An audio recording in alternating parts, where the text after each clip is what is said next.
Welcome to Talkin Tone. I'll be your host, Dave Pops Clements, and joining me again, Carl Popek. How you doing, Pops? I'm doing good, and you? Doing good. Thanks for having me back. All back from the road? Yep.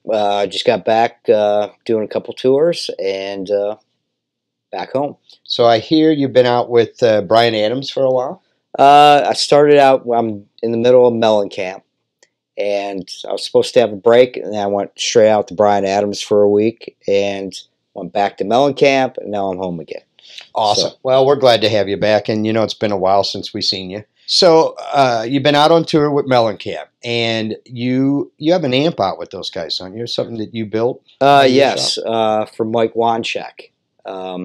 He uses my amp that I built for him, and he uses some boogies. He uses two different cabinets, and my amp goes through one, and the boogie goes through the other. And what type? Is this just a head? Yes. And what's it? It's kind of like a Fender Super, but it's like a Fender Super on steroids, you know. Awesome. So obviously a tube amp. Yes. And 50 watt, 100 watt? It's about 40 watts, and it kind of fits Mike, the way he plays, his style, and it just works out real good. Well, you know, we've tried a couple of your amps now, the 1% amps, your brand, your logo, we'll call it. And we had most recently a VibroVerb, which is we're calling it the 1% VibroVerb. Basically, it's what it is. It's modeled after a Fender VibroVerb, and it's a 210.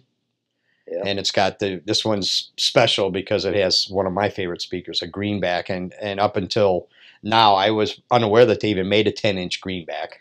Exactly. That's something that's come out in like maybe the last 3 years, 4 years. And when I first got them, they were still brand new, real stiff. And I was going, you know, these are okay. But once those speakers break in, they sound real nice. Man, I got to tell you, you know, I was praising this one on an earlier interview we did, discussion on a track. As a matter of fact, let's put up that track, and then I want you to hear the new track that I did. Okay. I know you've heard it. I've sent it to you, but we're going to talk about a little bit in the differences.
You know, I forgot to mention something actually when we started this. We went running straight into it, right? A couple of episodes previous to this one, my good buddy Tarek Oconee came over, and I made a comment that I couldn't get anyone to have a drink with me. And since I said that, I've had a plethora of offers of individuals to come and do an interview and have a drink with me. And you know what? There we go. Cheers, Pop. We're doing that right now. I'm off the road. Right now. I'm relaxing, having a good time. All right. We'll try not to screw it up. We don't condone drinking or drug abuse. This is social occasion. There you go. There we go. All right. So back to the tracks. We did this, the first track that I just played. We did that a while ago.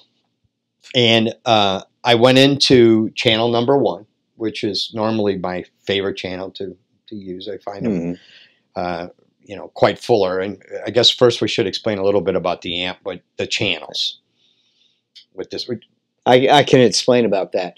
The first channel, like even on a black face, brown face, when it's not loaded down with the reverb, it's actually a little bit fuller because there's less circuitry it's going through to get to the output section. So that's plus some of them, the normal channel is in phase, and sometimes the second channel is out of phase. So that could answer some questions for you. Now, having said that, we just listened to this track, which was, we did a whole episode on me going, oh my God, I thought we were going to play something through a VibroVerb that was like a Stevie Ray Vaughan or something a little more Nashville-y, I guess you would say. And I started playing, you know, again with my Epiphone Wildcat. And I was just going, oh my God, listen to this. You know, it sounds like a full-blown Marshall. And so we came up with that track. And when I played it for you, you were going, whoa, what's this? You know, I wasn't expecting that. So at that time, we talked about doing another track, which I have done. Now, the track we're going to talk about today is actually using channel 2, which, you know, maybe it was the guitar. I used my 1962 Hollywood Harmony.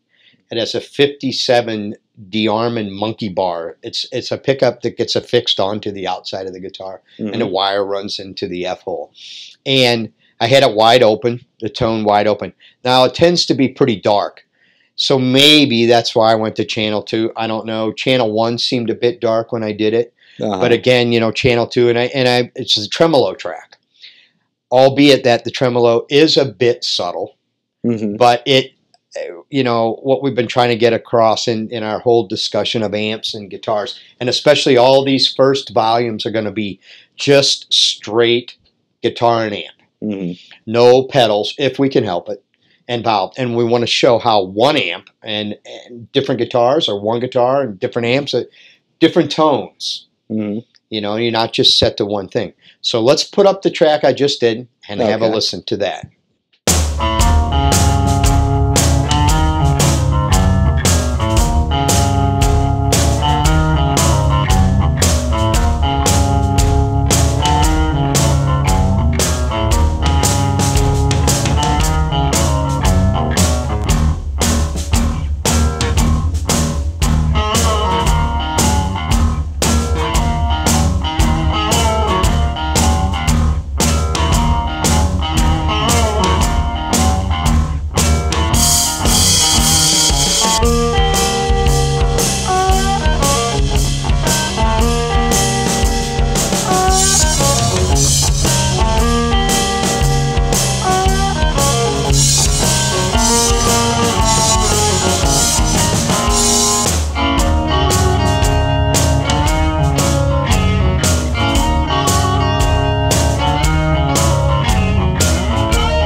So there you go.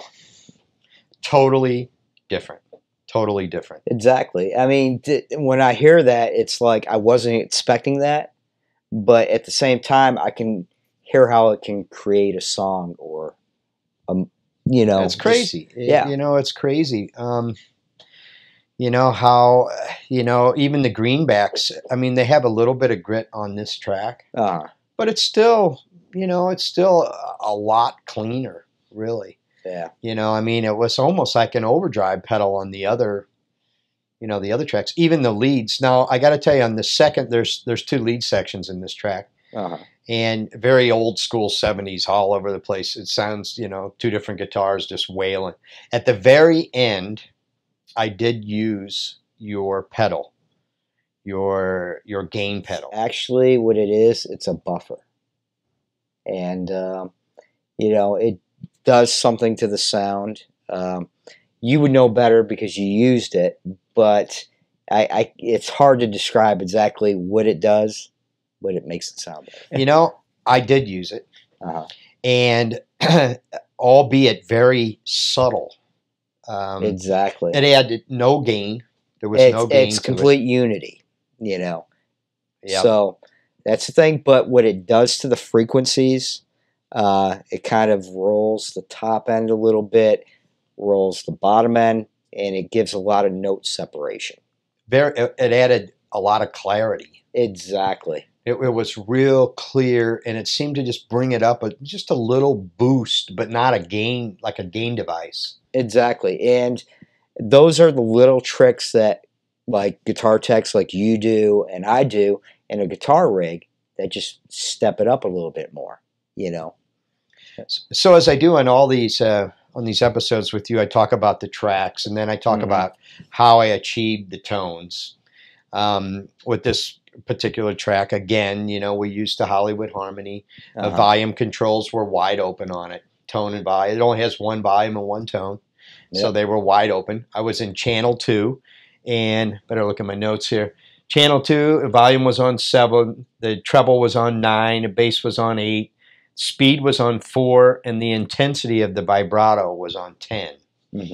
And miking, as far as this one goes, the track previous, I had 4 mics. I used a Shure KSM 27, which is a condenser, and I used that kind of as a small room mic. Back, it's been small because the room's very small, the ISO booth.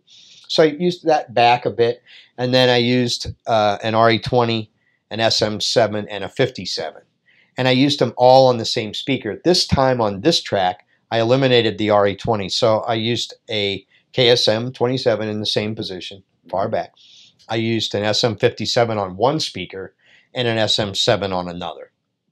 Now, I can't really tell you how much difference that made it sound, but, with me moving the mics around, it sounded, great. And previously, this SM7 was the better sounding of all the mics. This time it was the 57.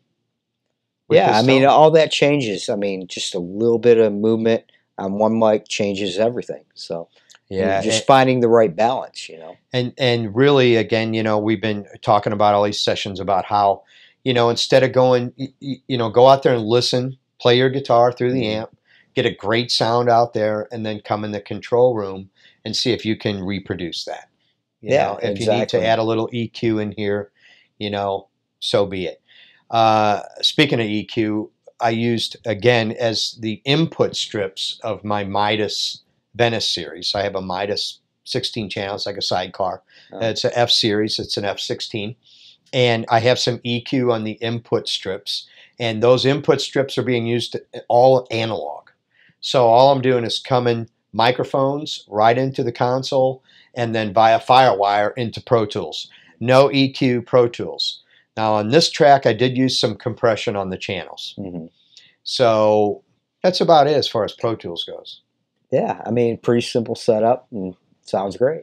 Yeah, I'm a fan of the analog inputs. Yeah, I mean, you can't beat that. I mean, you can get into a whole nother argument about that, digital, analog, but, analog gets the results every time. Yeah, I was talking to an engineer just the other day, and he's been working on some tracks on a major artist and big tube artist. tube amp guy, and he actually had a fractal audio in on the session, and I go, he was using the fractal, and we've had this whole discussion. Yeah, they're great devices. They are digital. I'm not a fan of them personally. You know, I'm not a fan yet. Maybe someone will change my mind on that. But same for me on those. They're great though. They're great. Yeah. You know, we're not, you know, taking anything away from them. But anyways, I was amazed to hear that he used it. But he was using it with the tube amp. And I said, well, maybe this guy was an engineer, but he wasn't real hip to the artist, you know, how or what context, you know, he really couldn't tell me. But I think maybe he was using it as some effects, which could be cool, actually. You could use the sound of the tube amp, you know, straight up, and then mix the effects in off the fractal. Yeah. You know, it might be a cool situation. Yeah, I mean, it's, you know, I mean, when it comes to recording, you just use what works, you know. It could be a fractal, it could be a tube amp, it could be both, and you know, because you just go with it, and you know, something sounds good, it is good. You know? Awesome, yeah. You know, for everyone that wants to go back and watch Volume 3, I suggest that, because we go in depth on this amplifier, and I didn't really want to go too in depth again about, you know, all the different tubes and all the, you know. I don't want to bore people with technical. But try to move on a little quicker. We have 65 amps to go, or how many amps do we got to go? Too many. I mean, as far as the subjects, as far as technical amps, effects pedals, there's a lot to come. Yes. There's a lot to come. So we might start cutting these episodes down a little bit and touching on the amps, and you know, really quickly, and you can hear the difference. Listen to the tracks. What we're trying to get across is that you can use one amp, different guitars, different channels, different tones, and get different songs. Something completely different. Completely different. So let's talk about tremolo circuits real quickly. Well, there's tremolo and vibrato, and you know, that's a whole subject that we could go into electronically. Yes. Technically, I mean, is there a preference that? I mean, for you, or? Well, if you look at the blackface amps, they used a photocell and a lamp in there. It's a little black unit, and basically that's how it's created. Now, on these older amps, it's actually works off the bias, and it's your tubes changing volume or fluctuating, oscillating. And to me, those are more, they're more musical than... Yeah. You can hear it thump too. It breathes. Exactly. It's like a pulsating effect. Exactly. And you can get pitch shift. You can get all these things going on that you can't get with the photocell. You know. Right. I'm a huge fan of the vibratos on an amp. Yeah. Over a pedal.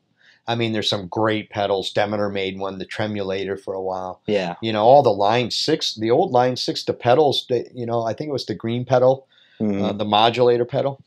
It made some really good ones. I have a TC Electronics Nova system, which is another, we haven't even got, you know, once we get into pedals and effects and blending all that, you know, they make some good tremolo patches in there. Again, though, I like the amp, just that breathe, that woof, woof. And you're going to hear that. We're going to talk on it in the next volume. I did another tremolo with, you can hear that thing just pumping and breathing. And exactly. It becomes very musical, you know, and it's figuring out how to use the vibrato, and you get some magic happening. You know, I got to tell you, when I was with Skinnerd and we played Curtis Lowe, and the beginning of that has a really nice, I guess you would call it a vibrato. It was actually a tremolo on the old PV Mace that we had for Gary. Gary played the part. And I remember coming in there, and we did it in rehearsal, and he played it the first couple of times and came to me and went, you know, it's not, the tremolo don't sound right.